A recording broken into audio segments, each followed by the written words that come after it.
Hey, greetings, everybody. This is Justin Chamness, and I'm here today to put on a basic guts phone pleasure training session. That's right, a phone pleasure training session because the phone should be something that we enjoy. It really is. Now, I know that sounds impossible for a lot of you out there. You're not comfortable with the phone just yet. And I'll tell you what, you don't have to be comfortable with it right now to gain some confidence and grow in your phone game and get comfortable with it very quickly. All right. Let me send a message here to somebody. Somebody's wanting to know how to get in here. All right. This is a open session for Guts members and for members of my coaching club. So if you're a student of mine, or if you are a student of Claude's, or I guess maybe Brandon Simmons too, I think, and maybe I think there's another. I think we're all welcome here today. So if you want to pop here in the Zoom room, it is zoomjustin.com. But today I'm here to talk about having fun giving good phone. That's right. Having fun giving good phone. You know, it's got to be fun. It's not fun. If you can't make it fun, then it's not going to be something you're going to want to return to. And I know there's some folks out there who think, oh, well, I'm not going to really have to master it. I'm just going to do a deal or two and then I'm going to outsource this. Let me tell you something. You're going to have to master it. I mean, you're not going to want to own a business where you have somebody that knows how to run it and you don't. Okay. That's not happiness. That's not peace of mind when you're asleep at night. I can tell you that. All right. I've been close to that. Flip the script though. Okay. I was the guy running the business. All right. Never mind. Let's not talk about that. But I do know that you're going to have to learn to be comfortable on the phone. Now, I will tell you one thing right out of the gate that I know about you. If you're watching this, I know something. It's almost like I'm the, what is it? The psychic guy. Okay.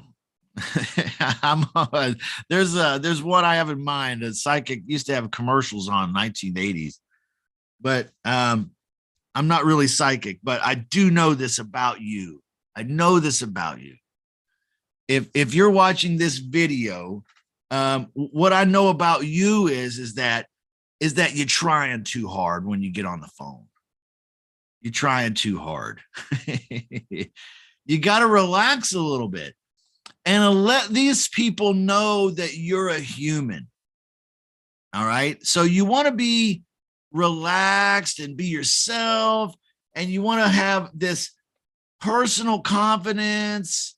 I'm going to throw something out there at you too that maybe we shouldn't talk about, but I'd like to talk about it a little bit because it's kind of important.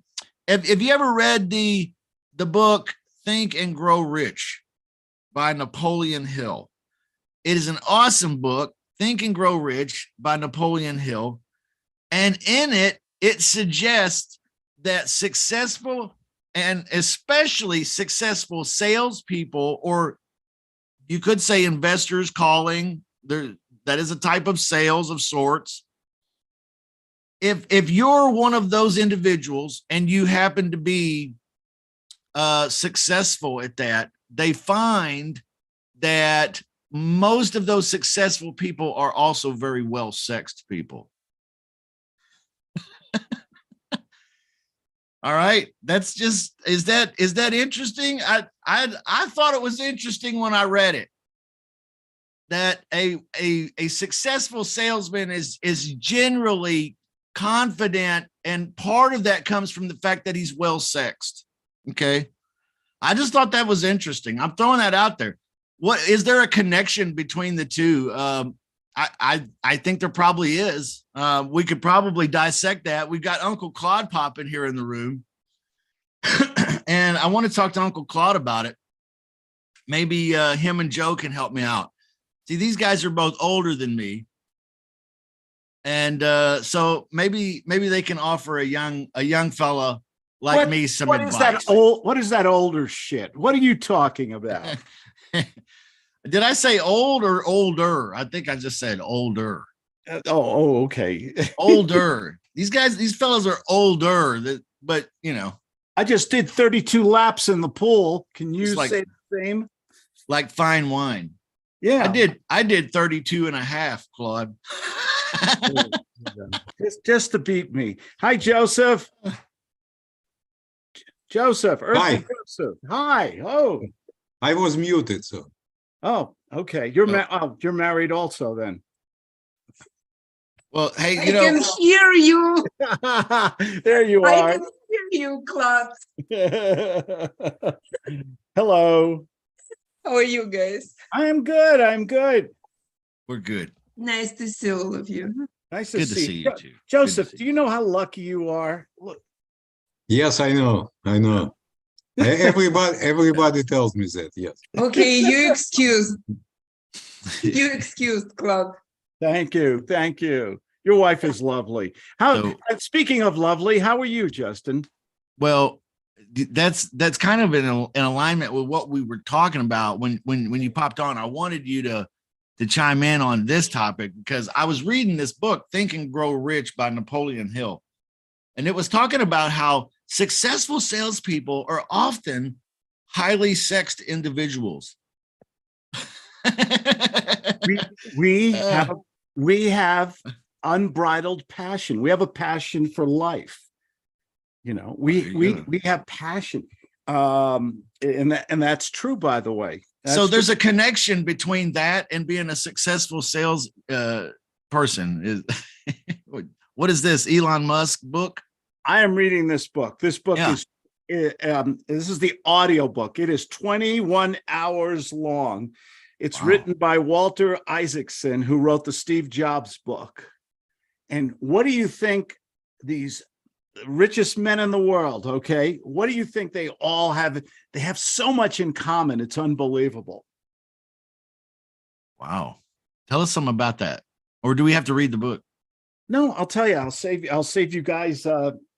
It's a huge book. It's monstrous. I mean, I've been, Is it one of those $45 books? yeah, those guys, Steve, it's $35 is the regular 35. book. Yeah, absolutely. I get the audio book and the regular book, and I switch. That's how I get through 2-3 books a week sometimes. Wow. Yeah, the guy is like Steve Jobs. He is not touchy-feely, hug a tree, you and me.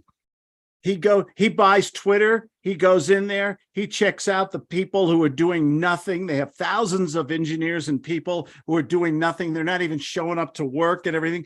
First thing he does, you're fired. You're gone. All of you are out of here. He is very direct. He is passionate to a fault. These guys have bad personal relationships too. Usually they don't last long with the ladies for a very long time because they're so myopic. I think that's the right word. They only focus on he goes from the Boring Company, the company that drills tunnels, to Tesla, to rocket ships, to Mars, to robots, to PayPal, to Twitter. He focuses on one thing so intensely. This is my takeaway from the book, really. And he always surrounds himself with the best people. He expects them and he didn't start out rich like Steve Jobs. When he started writing code for games and stuff, he'd rent a little one-room office, and he'd live in that office and take showers at the YMCA down the street. He'd eat at the Burger King every day. I mean, and he was not wealthy by any means. And today he's one of the richest men in the world because he can focus so intensely on one thing.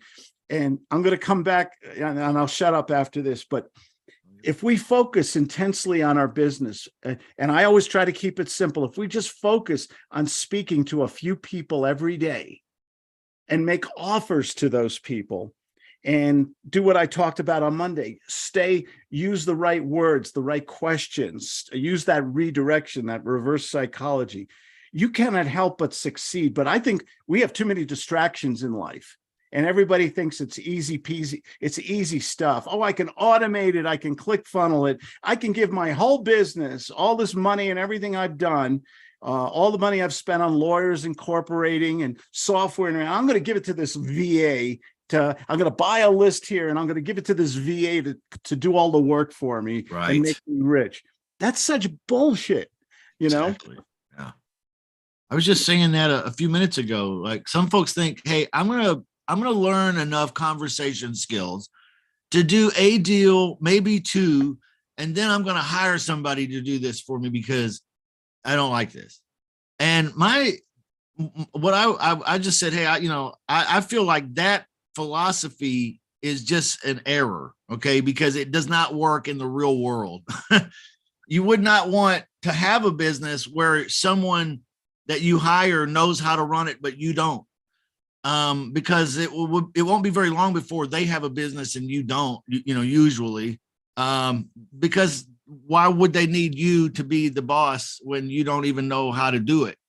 So it's crazy to even think that way. But I guess there are some gurus and coaches that probably propagate that idea. They talk about it, and outsourcing is not a wrong idea, but you have to learn how to have conversation skills to convert a prospect, to sell your idea to an investor or to a customer or to a business partner or someone. The conversation skills, you have to possess those as an entrepreneur. I believe more now maybe than ever before, because we are in a one-on-one type world.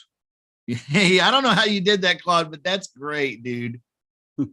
That's really great. Zoom has new settings. So when you go like this, it automatically. Really? Yeah, I want to do it. I want to do it. You got to go in. You might have to go into the settings to do it. Yeah.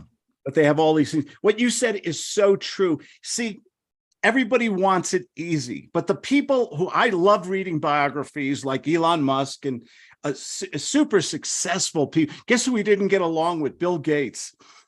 There's a part in the book where Bill Gates and him meet, the two richest men in the world. And Bill Gates says, I want you to put billions of dollars into this fund to save the environment. And he says, well, I'm trying to get everybody into electric cars instead of burning fossil fuels. And Bill Gates is saying, that's bullshit. That'll never work and everything.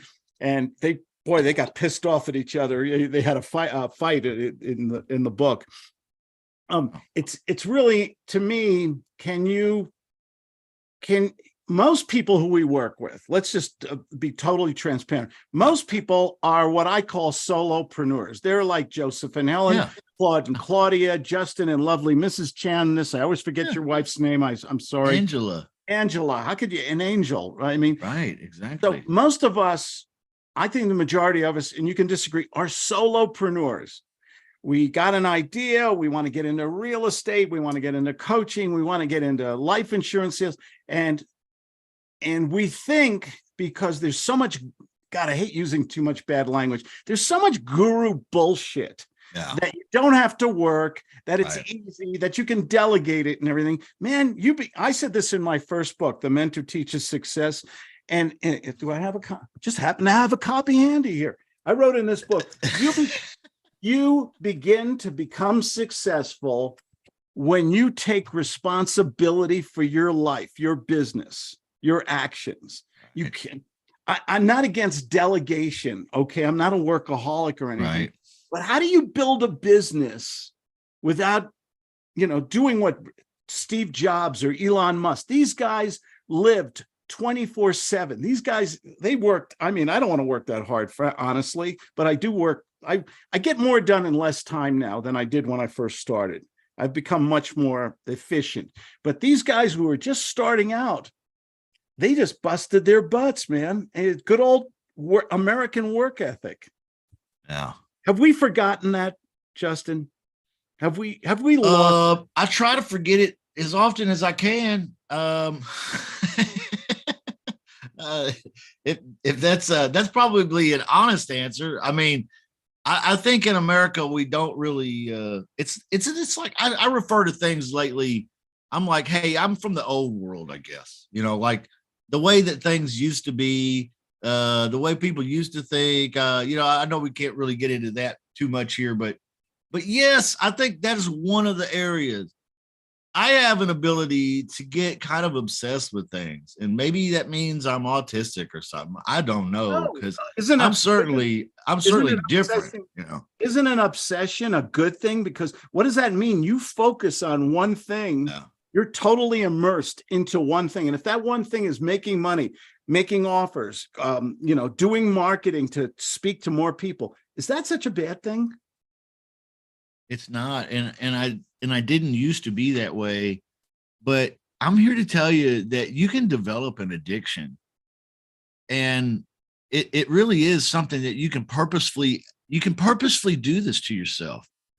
You can purposefully create, I think, positive anchors surrounding the activities that make money. I mean, and I know that sounds like Tony Robbins coming at you. Like, I'm going to tell everybody we're going to walk on coals here in about 30 minutes. They're cooking down. Okay. But, but What did Tony Robbins do to become successful? Tony Robbins, great example. Used to sell stuff. I think he sold Tupperware, pots and pans. I might be getting him confused with Zig Ziglar. But he used to sell door to door, just like Zig Ziglar. I met Zig Ziglar. I had breakfast with him. And you had what with him? Yeah. I met him in Denver. We had breakfast together. Wait a minute. You had breakfast with Zig Ziglar? Yeah. Word. Yeah. Wow. Yeah. Okay. Nice man, great salesman, very charismatic. I mean, he's one of those guys you instantly like. Did he have the talking voice even when he was just talking to you only? He was just himself. Yeah.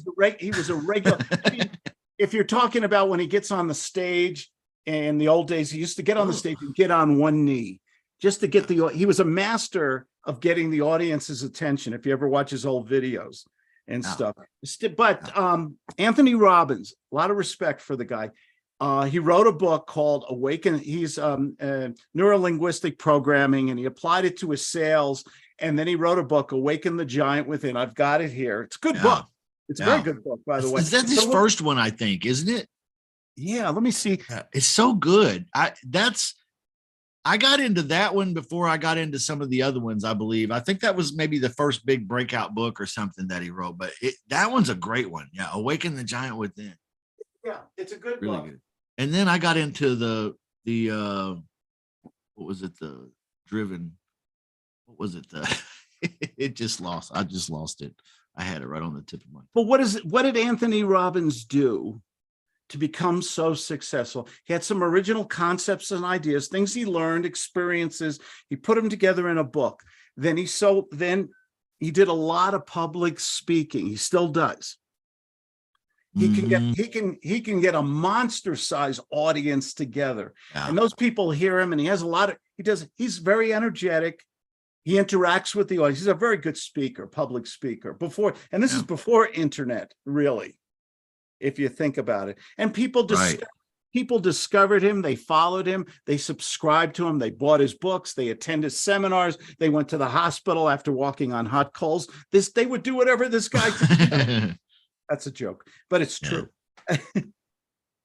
And he literally built it by himself to this monstrous business. Yeah.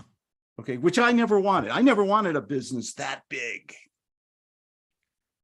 I like to think big, but act small. Yeah. I do too. Yeah. There's some benefits that a solopreneur, you were using that word earlier. Yeah.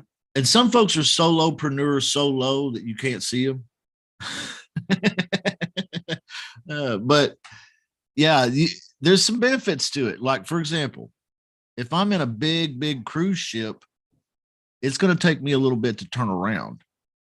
So if I change directions, if I see a storm coming, it's going to take me a little while to turn around. But if I'm in a little canoe and it's just me, well, I'm already making my way on the other direction. Okay. I mean, just about that fast. So there's some real positives to it. And I enjoy not being responsible for a bunch of other people. being a boss, I'll tell you what, having employees is the worst. I've been an Isn't employee. it? I was a pain in the ass. Okay. I had a sales job with a big Fortune 500 company, and good job, company car and everything. And the boss always wanted to have a sales meeting on Fridays at 4:30. And I'd say, man, this is crazy. Why are we doing this? And all people are thinking about now is the weekend. Nobody wants to go to a sales meeting on a Friday evening. Nobody. I Right, said, right. why are you doing this? Let people go and enjoy their weekend. They worked hard for you all week. Boy, they don't like a guy like me. They don't like a guy like me either. I'm the same way. But yeah. And then I told him, I said, don't you think it'd be smarter to have your sales meeting on a Monday in the morning so that they would get the momentum, the motivation, the energy to carry them through the week, rather than do it on Friday and man, all they want to do is get in their car and go home and start the barbecue, Yeah, exactly. I think I told my boss, you need to have a kickoff meeting on Monday. And then if you're going to have a follow-up meeting in the week, have it on a Wednesday, because you want to catch the salespeople who aren't converting anybody by Wednesday so that you can make a change in their week on a Thursday and Friday. Because the rest of us, I've already made my money by Wednesday. So I'm ready to take the rest of the week off. I love the freedom that you can get if you intensely focus on one thing. And you got to have the right product. You got to do some good, smart marketing. Okay, not garbage marketing. I'm doing a whole thing right now and rush to get it ready for Black Friday. The thing about it is, so much money and time is wasted on garbage marketing. Yeah. And then even if you had the best product in the world, Sony Betamax, you had the best lead system in the world, and you still can't sell the dang thing because you don't know how to market yourself. You don't know how to speak to people. You don't know how to close. That's right. It's the $1 Right. million skill. I just signed up a new client, and he told me, Claude, and you've heard this a million times, Claude, I suffer from shiny object syndrome. Uh-oh. What does that mean? Boom, boom, boom. Yeah. Yeah, that means that they are always looking for the BBD, the bigger, better deal. There's this is something that's quicker, faster, easier. Oh, this is something new and catchy, and I can get in on the ground floor in this. And yeah. And I think we all suffer from that, but I'm pretty I'm from Kentucky, and in Kentucky, you grow up with whether you have a horse or you don't have a horse. At least for me, I was exposed to horses. Okay. So like I didn't own a horse, but I was around horses sometimes. And one thing about the horse races is they got those blinders on. And those blinders keep them from getting distracted with the horses running alongside each other, so they can stay on the track, right? And that's safe. And I feel like, I don't know, for whatever reason, I kind of adopted part of that into my personality. And sometimes you just gotta, here's what I really believe, Uncle Claude, that if folks were willing to put in 90 days, and 90 days is no magic number, but I think there's magic to it, really. If somebody was willing to put 90 days in to putting their head down and actually learning the formula for sales, which the guts formula, learning the agenda, learning the qualification stage, learning the closing stage, learning how to handle objections, learning what it means to stroke or nurture, learning what it means to give a sincere compliment or how to accept one, dropping some of the awkwardness that you have about you, because we all have some natural awkwardness about us. Put 90 days into it. Tell the wife, tell the husband, tell the significant other, hey, listen, I'm working on something. So you're going to be watching TV some nights, and I'm going to be in the office studying and learning and practicing some things because I'm working on something. If you were willing to do that for 90 days with blinders on, life-changing. Can I partially respectfully disagree with you? Oh, okay, great. Oh, yeah. just a little. I Yeah. think, Joseph, you tell me you'll be the judge here, okay? You're Judge Joseph. That has a nice ring to it. I think if a guy like Justin, with his intelligence and energy, okay, if we took everything away from him, his house, his car, his savings, everything, we stripped him naked. How long do you? I think a guy like Justin would work so hard and be so focused in 30 days or less. I think he'd be back on top again. Even if you took everything away, you leave him healthy and leave him intelligent. I think a guy like Justin would be back on top in 30 days or less. Because would we take his phone as well? Take his phone, everything. He's naked. I'm naked. I'm running it's a around good- naked. It's a hell of a visual I got right now. Okay. This is all I get to cover with. I agree. I agree. We I'm so- cannot take his brain, we cannot take his knowledge. his health I and take my knowledge, brain. you know, we're all seeing you naked right now, by the way. By the way, I'm so glad you're circumcised, Justin. Very good. Yes. It was. But you'd find some clothes, you'd get a job at Walmart or something, you'd save up, you'd get a little burner phone or something like that. Okay. And I think in 30 days, you'd find something to sell: real estate, life insurance, Porsches. You would be back on top in 30 days. Why do I feel, Joseph, am I right or wrong? I would say if we would not take his phone, it would take 25 days. Okay. What's my point here? You know, I'd be willing to try. Guys, I'm going to strip down naked here later on, and I'm going to run outside without a phone. Okay. You better ask Angela first about all this. It'll take you 30 days to make bail. Yeah. I'm going to see how long it takes me to get shelter and food and some clothing. It won't take that long. It's going to be advertisement, you know, Justin. So that's, I believe that you have the skill set, you have the self-esteem and confidence that no matter what do all truly successful people have in common? Setbacks, failure, negative experiences. You think everything Steve Jobs or Elon Musk or Anthony Robbins touched turned to gold all the time? No, they've made mistakes, they've had setbacks, but they all have the self-esteem, the knowledge, the confidence to come back again. So true. And I think a guy like you, or like Joseph said, if we leave you your phone, 25 days. That's great. You guys make me feel good. Thank you. I think it's the truth. I really believe this, by the way. I know it sounds funny and we're having a good time with it. Is it working? I'm doing the thumbs up thing. no, it should be 2 thumbs up. No, or just 1. You got to do 2 thumbs up. Oh, you got to do 2. All right. Hey, it's not working. Settings. Man, you guys are cooler. You can do the wave. The wave works too. You see the hand goes up. Oh, I don't know what that would do. Yeah, it says.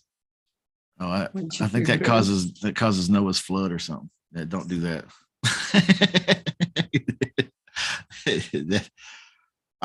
This is so cool. They've updated this. I'm gonna have to practice off screen, you know, like off live. But that's awesome. I wanted to thumbs up what you said there, Uncle Claude.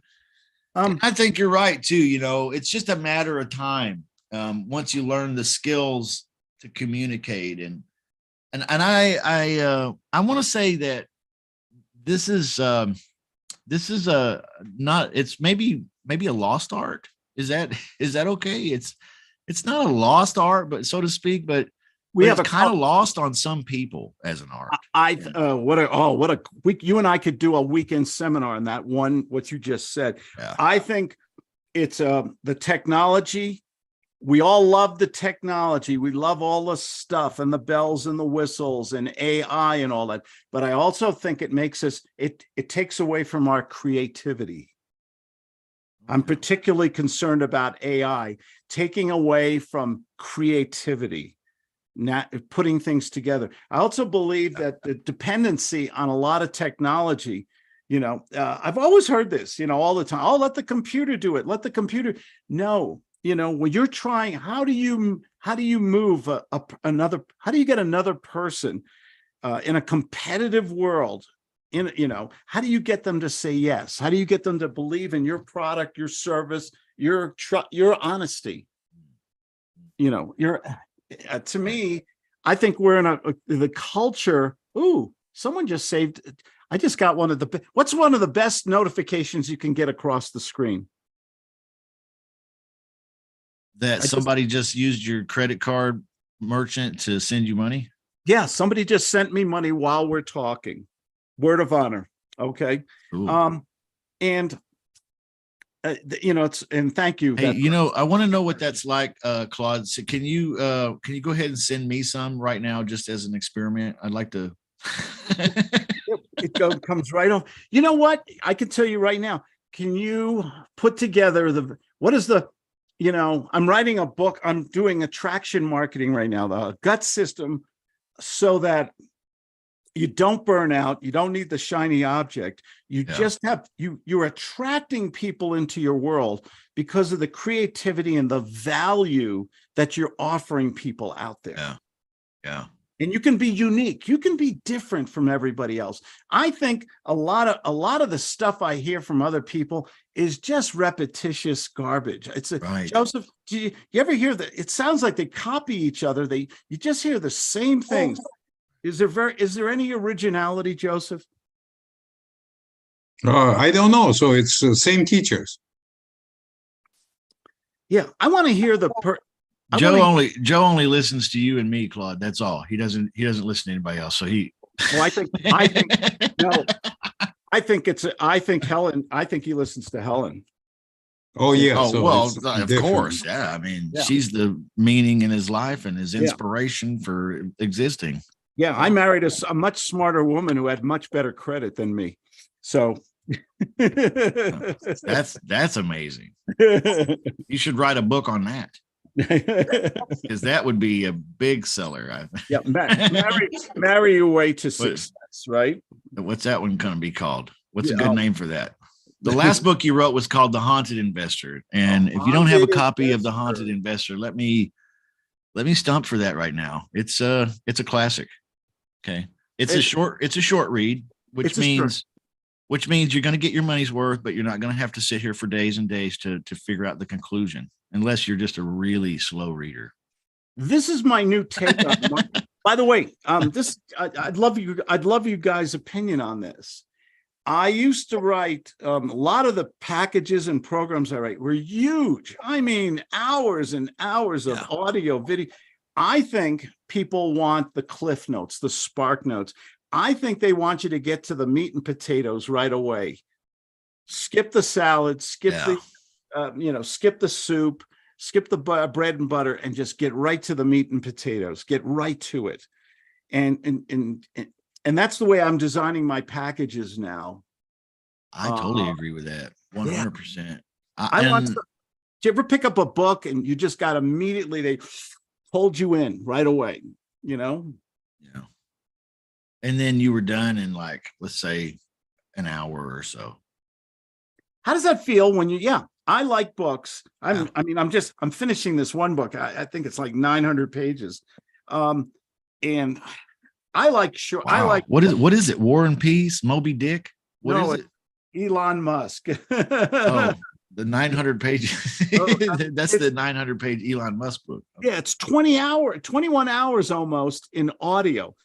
Wow. But to me, it's fascinating, the mind of people like this, you know. Does it end with what he had for breakfast this morning? Actually, the funny thing, that's funny you say, the chapter I'm listening to right now talks about there was some pictures of him on a boat in Brazil or something, and he got a kind of a little fat and flabby.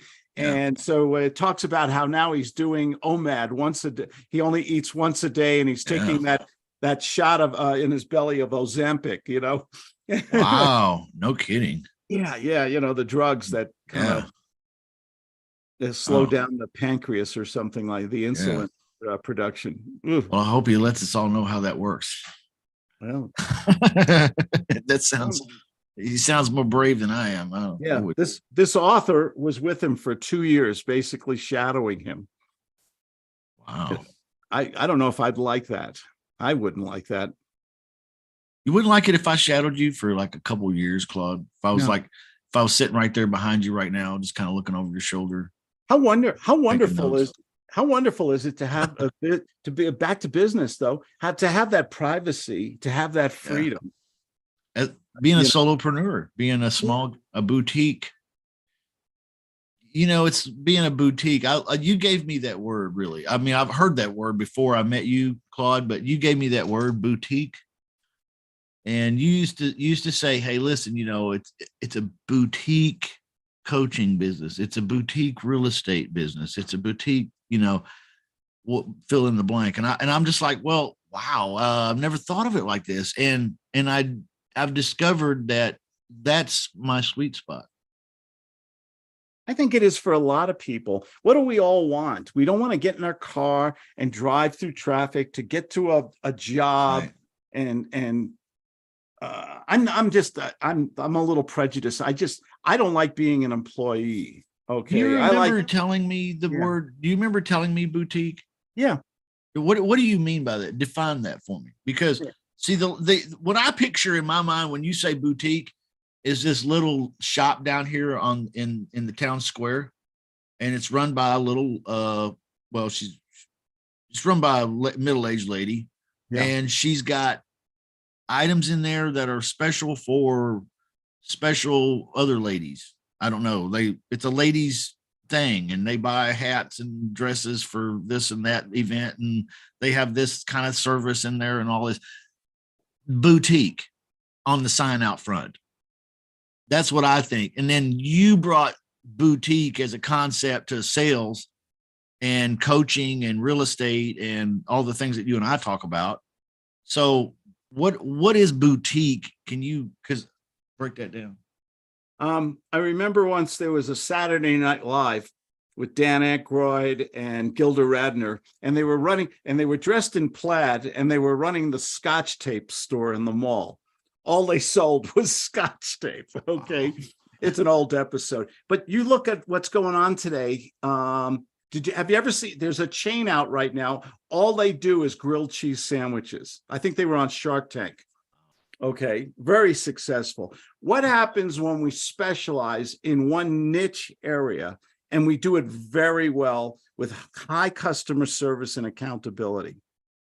See, to me, the boutique industry is where people know when they call up Justin Chamness, this is a guy who specializes in wholesale real estate.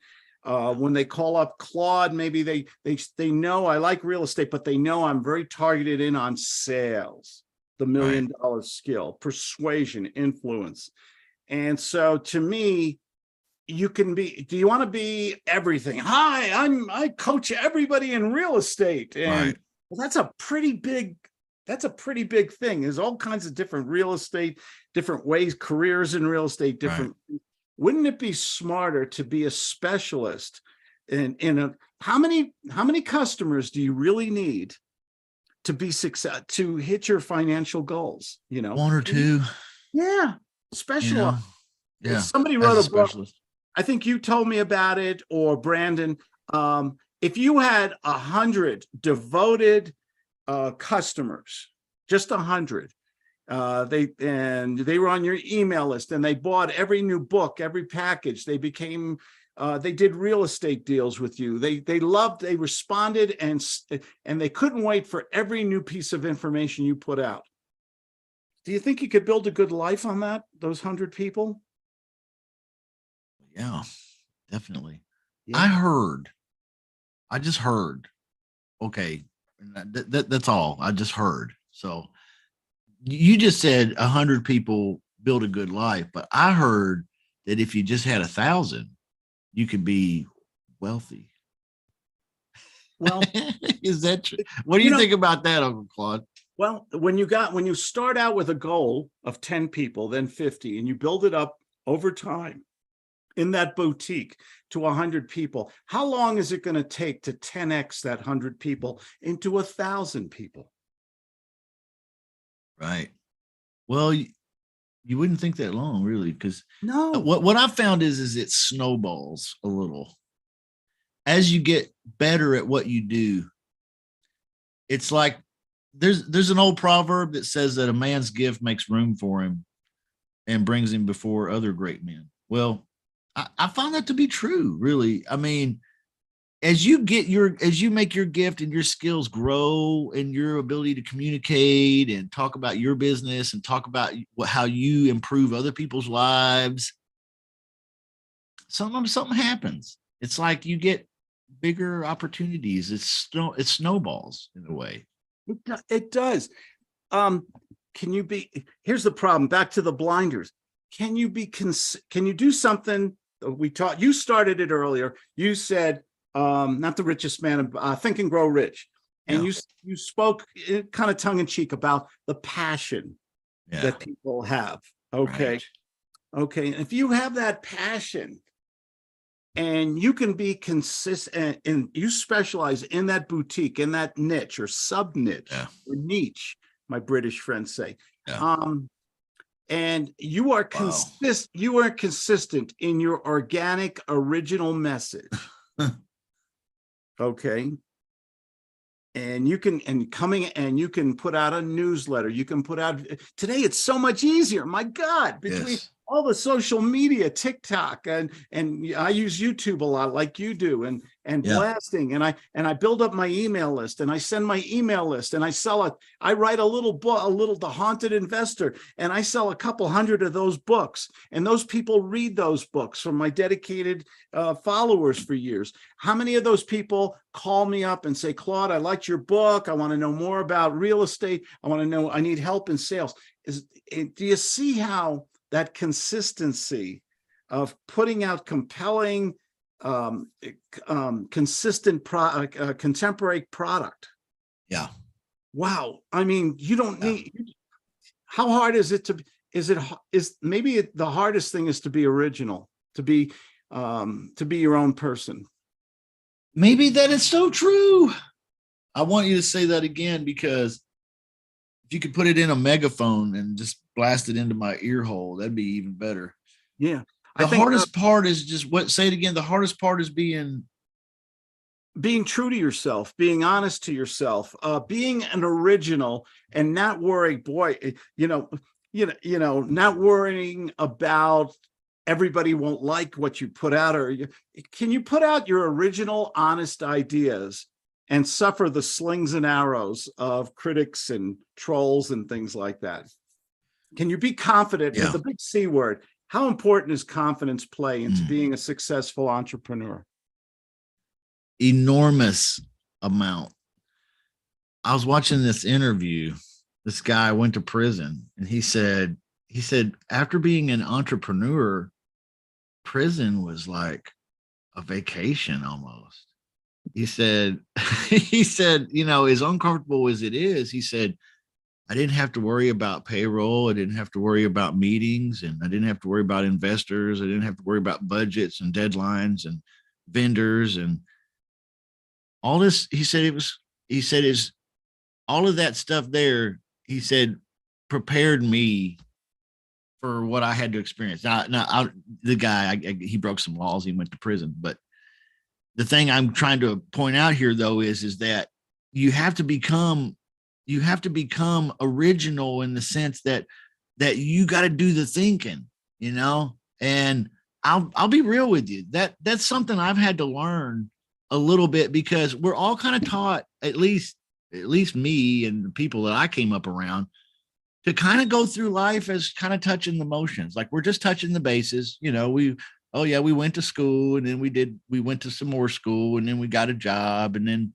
well, we try to change careers here and there and maybe improve yourself if you can. And I'm touching the bases in life. But what really made a change for me is when what you said earlier, when I got a hold of it and I started taking on responsibility myself. Like, if I'm going to break this horrible cycle that I feel trapped in life, then I'm going to have to do it by improving my skill set and talking my ass out of this stuff. And that's really literally what I do every single day. I talk my way out of all of the uncomfort shit that I don't like. And I talk myself into the stuff that I do like. There is a skill set. There is a formula for it. Uncle Claude gave us that formula. I appreciate that, Uncle. Yeah, yeah. You got a great comment here from Micah. In-N-Out Burger, simple menu that does not change, authenticity. And I'm a big fan of In-N-Out Burger, by the way. Good product, Me too. clean bathrooms, nice people when you walk in. Their training program is phenomenal. I mean, and it's a reasonable price for the quality and everything. They do that one thing really well, a cheeseburger. That's it. They have the French fries, they make them, and they have the soda fountain and all that. But really, what is In-N-Out Burger? A dang, just a good cheeseburger. So back when I was, before I met you, Claude, I was an investment banker broker, and I worked at an investment banking firm in downtown Kansas City, Missouri. And part of my job was to travel around the country and visit with wealthy asset owners or business owners, oftentimes entrepreneurs themselves. I've met a few billionaires and many multi-millionaires. And one time I was sent to LA, and I got off the airplane and I called my prospect. He was an older gentleman, and he actually has some buildings named after him down at the University of University of Southern California, Long Beach or something? I don't know. I don't remember. Yeah. But so and he's written some movie scripts and some things like, so he's really a creative individual. He's an older guy, and I'm there to talk him into selling some assets that he has, because that's my job. So I'm going to try to contract this guy to sell some of his stuff, because I got a buyer teed up for it. And we're talking in the tunes of several millions of dollars. And I called the guy and I said, "Hey, I'm landed and I'm coming over to see you. What do I need to bring? Is there anything you need, sir? I'm on my way." Bring lunch. And he said, "Yep, I want you to stop by In-N-Out Burger and get me a cheeseburger and fries and a Coke." I said, "On my way, sir." I'd never been to In-N-Out Burger. But I credit In-N-Out Burger for closing that sale that day. Oh, now that's interesting. This is interesting, and he did, and you closed the sale. Do you think there was a little bit of an IOU, what Cialdini calls reciprocity? This nice young guy comes to me, brings me lunch. Let me throw him he seems like a good kid, and he brought me lunch. Let me throw him a bone. 100% unequivocally, yes. I flew to LA and went to a restaurant. I had the forethought to think to call the gentleman, "Hey, sir, what should I bring? Are you hungry? Have you had anything? I'm on my way. Do I need to stop by the store? What do you?" He said, "In-N-Out Burger." I took that burger. I'd never had one. Awesome burger, by the way. Wish that they had In-N-Out Burgers here where I live. They do not. It's a West Coast kind of thing. So if you're listening to this or watching this, you never had one. Well, you fit with a lot of people. A lot of people have never had one. But yes, that dude not only liked the burger, but something magical happened. And I could tell right there at the table, Uncle Claude, when we were eating our hamburgers. In fact, I think I even got one for his housekeeper. While we're sitting there eating hamburgers, you could feel the entire walls come down. There's a trust factor. There's a personal human to human connection happening here. And the next thing you know is I realize that he's thinking, as long as this young man can give me a deal that makes sense, I'll do it. And it was like, I'm ready to close. Yeah. My one friend, Aaron, who from New York City, he lives on Park Avenue, and we brainstorm. And when it rains in New York, he goes out with those little mini tote umbrellas. Yeah. And he goes to the clients he could never get in to see. First thing he does is he gives an umbrella with his business card attached to the receptionist. Second thing he does, Wow. he gets the hey, it's raining outside. Let me give you a little gift. Can you help me see? I want to see Mr. Smith. I have an umbrella for him too. That you know how much power the guardian at the gate can have Yeah. in those situations. Very. And he gets in to see the impossible people just because he came with an umbrella. Right. And they love this because who would do this? Is that a unique market? That's unique marketing, what you're Yeah. talking about. Be original, be creative, think different, do different things. Stop, that's why you know what I always say about scripts. Scripts suck because Yeah. everybody sounds the same. Hi, how are you today? Just reaching out and everything. And it doesn't create any Fake. emotion in that person. It's fake. Yeah. Yeah.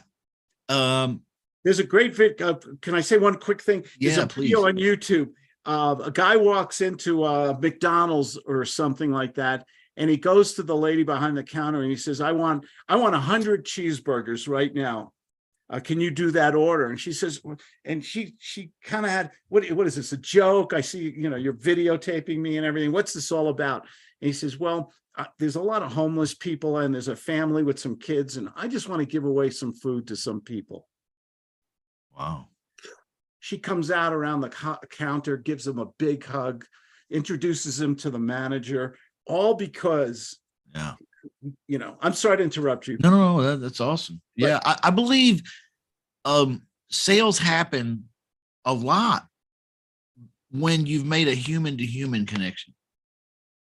And there's something about that human to human connection that sparks an emotional quality in the conversation, So, which causes them to be open to your ideas. Oh, I see it now. I believe you were talking about Zig Ziglar earlier. This is what he would refer to as getting up from you're on one side of the table, your prospect is on the other, getting up from your side of the table, metaphorically, walking around the table and sitting down on the same side of the table. Metaphorically. Now, Mr. Homeowner, here's how it sounds when I'm doing it. Mr. Homeowner, thanks for talking with me today. I really appreciate your time. Let's start talking about the things that we were talking about, lease, purchasing your property, but I know there must be some things that are important to you. What things are most important to you that we should talk about first? good. Yeah.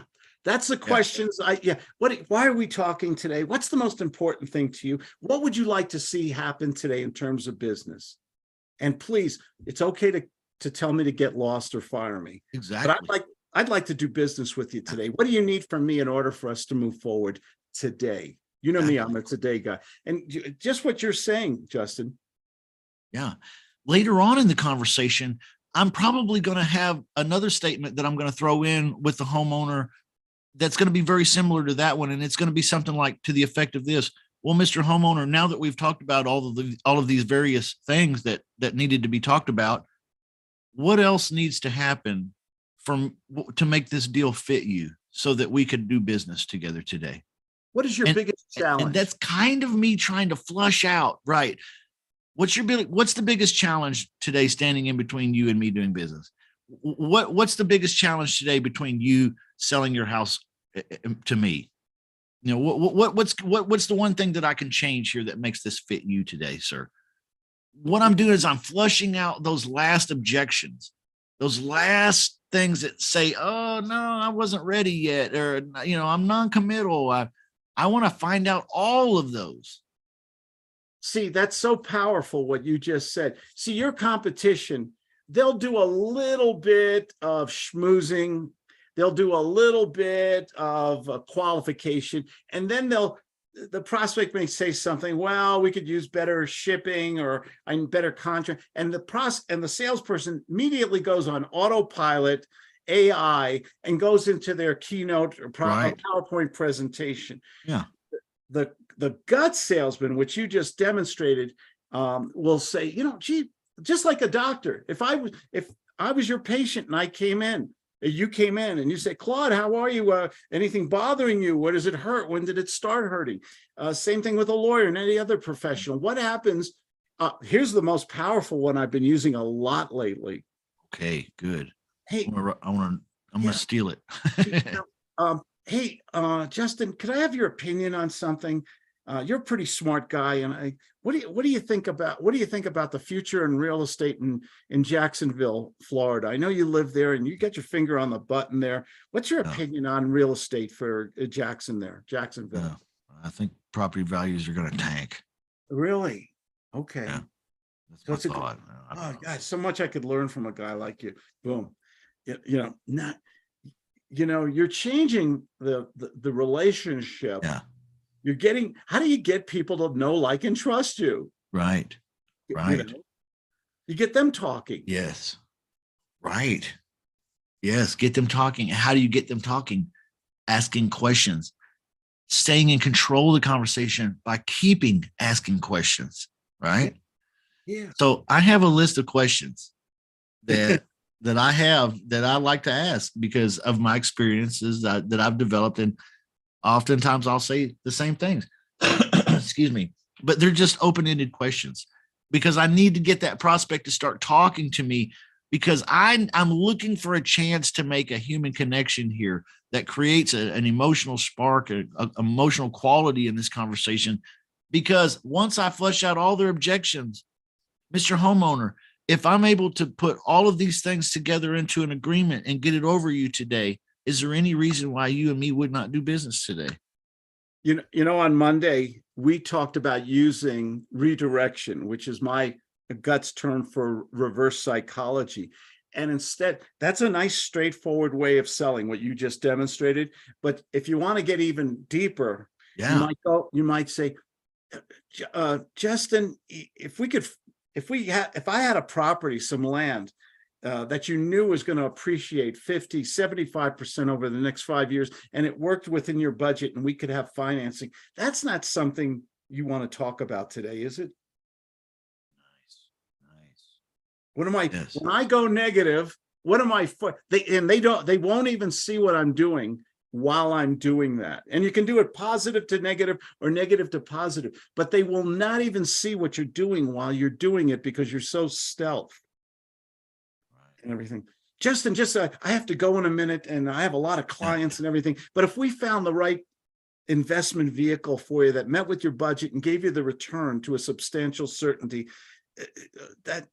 are you the head cook over there? Are you the guy who makes the decisions, or? Yes, I am. Oh, okay. You wouldn't want to, if I had something, you wouldn't want to you couldn't make a decision on it today if it was in demand and I only had one left. That's not something, we're probably moving way too fast, right? Yes. Well, no, if the deal makes sense, I'm ready to pull the trigger as quickly as we can or need to. I'm sorry, what? Yes, if the deal fits, I'm able to go ahead and move forward. Oh, thank you. Boom. That's the magic moment in sales.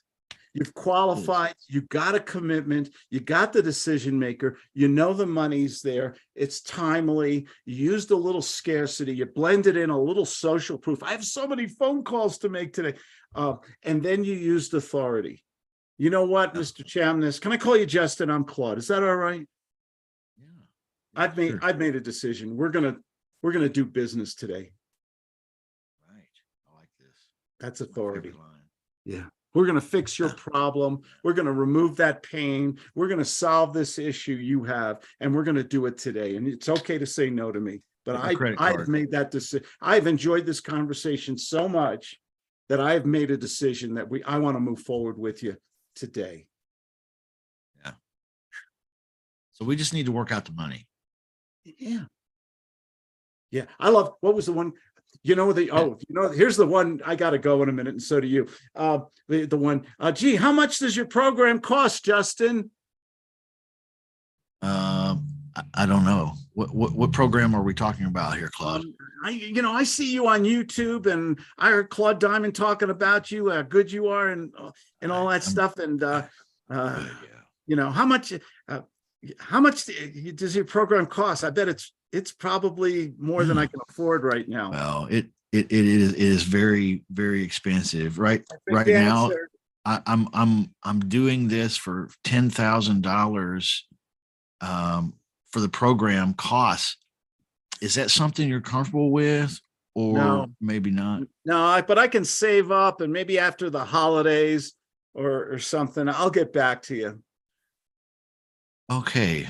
Huh. So what- now here's the question. Time the role play. Time's on the role play. If we were, is this all a part of the same role play where we were talking before, where the guy was saying that that you've said to the guy, I've already made a decision that we're going to work together, or is this a separate role play? It's about the time. Good question. It's about the timing. Okay. Right now- Yeah. Right now, you can blend it in. There's a lot of sales is the art of seduction, in my opinion. It's Yeah. can you say you got to say you got to say the right words at the right time. Okay. Right. And when the amateur salesperson goes back to features and benefits and slideshow Right. away and everything. When I get a prospect who gives me objections, I don't have the money and this, and it's too expensive and everything like that. When I get objections, to me, that's when I know I can close them. That's closing time. Most people too. get the amateur salesperson gets very defensive all of a sudden when they get the stalls and objections. In guts, we know, and I take it to the hypothetical. So sir, if it was within your budget, you say you're going to save up and everything. Let's forget about the money for a minute. So you take the money out. Is this the perfect world, Close? In a perfect world where money was not, Oh, I would do it in a second with you, Mr. Chamness. you I mean, would. yeah. Okay. So I mean, you're great, Well, man. I mean, I appreciate your time and I love your video. Hmm. The money's a little tight now. And, we went a little overboard with Halloween and bought way too much candy. So we're watching our budget. Oh, okay. I've made a decision here, Claude. There you I go. I like you, and I've really enjoyed talking with you here today. And I really believe that you have the passion and really the basic skill sets that it'll take to get exactly what you're talking about attaining in your life. So, hold on, I've got to think how can I do this, because I've decided I'm going to work with you, and we're going to start today. Let's see, if I were able to break this down into a down payment and then something monthly, You take Costco. what would you be able to handle down today and then monthly? Oh, I mean, I don't want to insult you and anything, but if I put 5,000 down on this deal, and Well, listen. okay, to okay, me. 50% down, and then how much monthly did you say there, Claude? I can do whatever you want monthly. I just I can't- 500 a month for the next 10 months. Oh, I thought I could have done 1,000, 1,500. If I can do it for 500. Okay. Yeah, yeah, yeah. sign See, me I up. stepped Sign me in up. it, didn't I? Well, here, this is the art form. The rule is the first to mention price. Always. Right. But, and it's a big BUT here, or BUTT. You can't go back and forth more than once. Well, how much is your program? I don't know. What's your budget set for? Well, Right. Then it gets what we call abrasive, obnoxious. Yeah. So you have to give a price. Right. You can at least give say, tell me, sir, what's comfortable for your budget? Well, I can only do about 1,500 a month. You were ready to blab out 500, but they volunteered 1,500. Now, if he says, I don't know what's the least I could put down, you'd say 500, and you work that out if you can, Okay. because it's an issue. But you can't. You can go once around. Sir, you tell me, I want to work with you. Tell me what's comfortable for your budget. Let's see if we can make it. Well, I can do 1,500. And you're going, glad I didn't say 500. Right. Right. So in other words, this is how you would talk to a tenant buyer as well, really. Oh, yeah. I mean, or anybody that you're creating some kind of a financial note with. But you got to, in a tenant buyer, you've got a hard rent. If your rent is advertised and they know it's $1,500 a month, but you're looking to get option money, that's where, the 1,500 is there. I mean, it's non-negotiable really, isn't it? Yeah. But you want to get This is option, great. but you want to get option consideration and, Right. how much. I can want you the go- most I can. Yeah. Up Man, front. was that the fastest 66 Yeah. minutes ever? It went by fast. Hey, everybody. Thank you for being here. Thank you, Lee. Thanks, Joe. Thanks, Tim John. Thanks, Thanks, Uncle Claude. Helen. Appreciate it. Really enjoyed visiting with you. Good stuff. Isn't this guy great? Give him a round of applause. Gonna go have a sandwich. Oh, look at that. What are we having to? Oh, with the crust cut off. Look at With this. It's a crustless. This is a real estate. We'll get into it later. All right. Bye.